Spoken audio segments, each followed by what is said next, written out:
ব্রহ্মপুত্রে নদে এখন তীর ভাঙা স্রোত। সেই স্রোতে ভাঙছে গৌরীপুরের ভাংনাবাড়ি ইউনিয়নের গ্রামগুলো। এরই মধ্যে ঘরবাড়ি হারিয়ে নিঃস্ব হয়েছে অনেক পরিবার। নদে বিলীন হয়েছে রাস্তাঘাট, গাছপালা ও ফসলি জমি। দেখ বাঙালি থাকা এন্দা ফানি হেন্দা ফানি আনহার একটা মটার নাই গুছলতা গাঙ্গের ফানি খাই একটা কল নাই একটা লেপটিন নাই আনহার সব বাঙ্গা চলে নি থাকা দাবি বছর বছর জানাই আর কত জানাই আম যাবাইলো আনহার বিবাক নাই এনো কিছু দেন না। আমার যখন কিনারা সমিতি তখন আমার কিছুই নেই। ও বেশা বাড়িটা কিনবার ভাঙছি ভাঙ্গিয়া ওখানে আমি লুল হয়েছি। ওখানে টেহা পয়সা লাগে বাড়ি কিছু নিতে পারি না, জমিন কেন লাগে না, কত টেহা লাগে জমিন কিনতে। শেষ সম্বল রক্ষায় প্রয়োজনীয় ব্যবস্থা নেওয়ার পাশাপাশি সহযোগিতা চেয়েছেন স্থানীয়রা। রাতে শুনতেছি এই নদীর বাঁধ হইব এখন পর্যন্ত বাঁধ হয় নাই। আমরা প্রতিশ্রুতি চাই না, আমরা বাঁধ চাই। আমরা যেভাবে হোক আমরা ভাংনাবাড়ি ইউনিয়নে বাঁধ দরকার, বাঁধ দেখ যেভাবে পারে একভাবে আমাদের বাঁচান।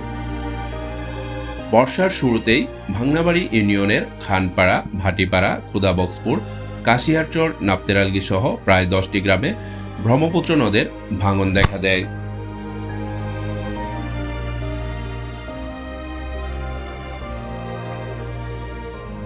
আমার ইউনিয়নের নদী ভাঙ্গন এলাকা, চরাঞ্চল অনেকগুলো গ্রাম নদীর তলে বিলীন হয়ে যাচ্ছে।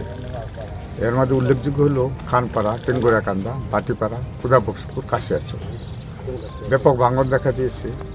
আমরা পানি উন্নয়ন বোর্ডে বারবার উন্নয়ন করালে গত বছর কিছু বস্তা ফেলাইছিল, যে এইবার আর কোনো সেরকম উদ্যোগ নেয় নাই। একজনের সাথে এক্সিকিউটিভ ইঞ্জিনিয়ারের সাথে কথা বললাম, ওনারা বলছে স্থায়ীভাবে ব্যবস্থা নেবে। আমরা আশা করব সরকার অতি তাড়াতাড়ি আমাদের এলাকা রক্ষায় করতে বাজার ব্যবস্থা করবে। এলাকার জনপ্রতিনিধি হিসেবে আমি এটা সরকারের কাছে দাবি করি।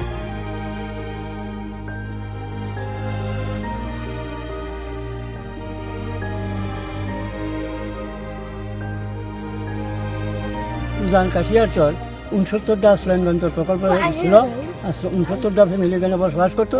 বর্তমানে ব্রহ্মপুত্র নদীর ভাঙনের ফলে এখন এই আশ্রয়ণকেন্দ্র ঝুঁকিপূর্ণভাবে আছে। যদি এইটা দ্রুত এই সরকার যদি দ্রুত এটা বেরিবাদের ব্যবস্থা না করা হয়, তাহলে আশ্রয়ণকেন্দ্রের লোকগুলা থাকতে পারবে না। এরা বর্তমানে ঝুঁকিপূর্ণভাবে আছে। ভাঙন ঠেকাতে গত বছর পানি উন্নয়ন বোর্ড নদের দুই পাড়ে বালু ভর্তি জিও ব্যাগ ফেলেছিল, কিন্তু বছর ঘুরতেই জিও ব্যাগ সহ ফের ভাঙন দেখা দেয় নদে।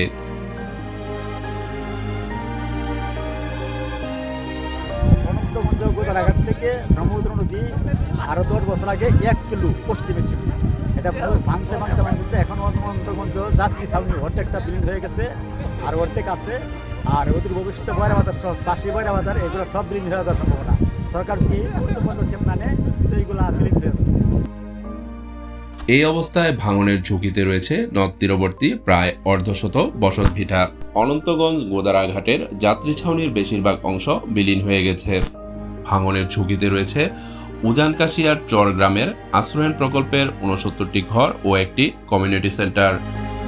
গতবার আমার ঘর ভেঙে নিয়ে গেছে গাঙ্গে। এখন আমরা নিজের জায়গা নাই, মনে করেন এই যে একটু জায়গা ছিল এইটু জায়গার মধ্যে মনে করেন ঘর বানছি। এখন আবার নতুন করে আবার গাং ঘরের দ্বারা পর্যন্ত গেছে গা। এখন মনে করুন বাচ্চা কাচ্চালে আমরা অনেক অসুবিধা আছি। বাড়ি ভাঙতাছে, কয়েক বাড়ি ভাঙছে। আমার দেওয়ার একটা গেছে ওখানতে। আমরা মনে যাওয়ার মতো জমি নাই, রাস্তা নাই, বাড়িতে বাইরের মতো কোনো জায়গা নাই। একটা গরু রাখতারি না, একটা ছাগল রাখতারি না। এরপরে বাড়িতে বাইরে নি জানা কুলান লইয়া সমস্যা আছি।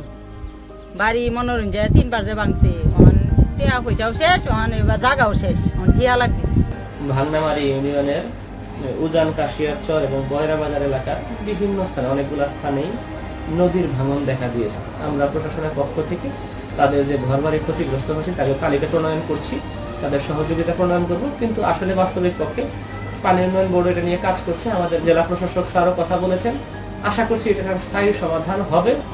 আশা করব যে পানি উন্নয়ন বোর্ড এটা স্থায়ী একটা বাঁধ নির্মাণ সহ যে পার বাধাই প্রকল্পটা দ্রুত বাস্তবায়ন করলে। গ্রামবাসী জানান, ব্রহ্মপুত্রের ভাঙন ঠেকাতে দুই পাড়ে স্থায়ী বাঁধ নির্মাণের জন্য গত 1 যুগ ধরে দাবি জানাচ্ছেন তারা। কিন্তু দীর্ঘদিনেও কাঙ্ক্ষিত বাঁধ না হওয়ায় আতঙ্কে দিন কাটছে তাদের।